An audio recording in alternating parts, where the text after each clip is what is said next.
Legislators in Arizona have decided to pass 3 anti-abortion bills. Now they are waiting to see whether or not Jan Brewer signs those bills, but I thought it was important to bring them up. So one of the bills would ban abortion after 18 weeks, which is the earliest abortion ban in the nation at this point. Most states ban abortion after 20 weeks.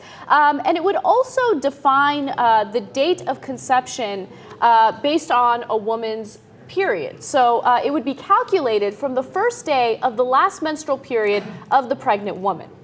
Now, so there's 2 sides to this. Gynecologists from time to time do calculate, how many weeks you're into a pregnancy based on your menstrual cycle, and hence using that number of weeks to determine when your due date, et cetera, is not outrageous, right? It's normal. But when you use that as an excuse to push back the time period in which you can get an abortion, you're in essence saying that conception happened before it actually happened. Exactly. The conception happens 2 weeks later, obviously not during the menstruation. That would be awfully difficult, right?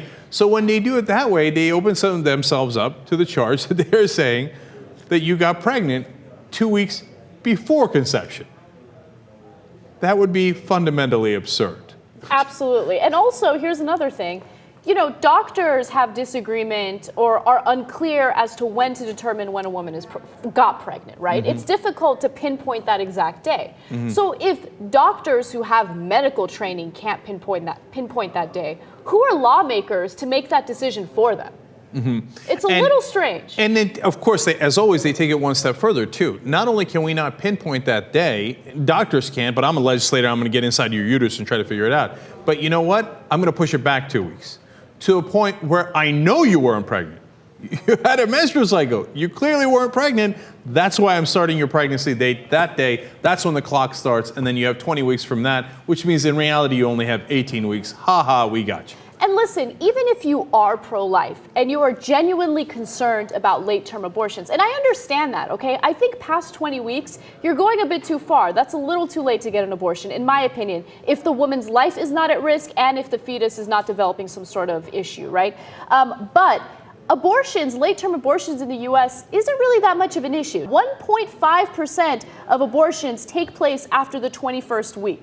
Okay, and only 3.8% between the 16th and 20th week. This is nationwide. It's not even an issue. It's rare. My personal preference is with Anna's, right? Which is that, hey, past 20 weeks, I would be very, very, very reluctant to do an abortion, right? But the only reason that I might is if it's endangering my wife, right, et cetera, for all the reasons that you stated. But it isn't up to me. Even in those incredibly rare cases where they do it, it should be up to the doctor to say, hey, you know what, whether it's medically necessary, et cetera, et cetera. And it certainly shouldn't be up to the government. That's what we're saying. Now, if I happen to think if the kid is viable outside of the woman, well, then it's an independent life form. And then it has rights. Those rights, human rights, get attached to that. And then that's a separate issue, right?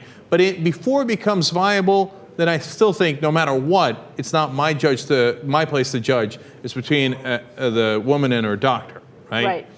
And so, but the idea that, they're basically saying that your pregnancy starts before conception is awesome. Yeah, it's ridiculous. That's what it is. Well, then, aren't we all in a sense pre-pregnant?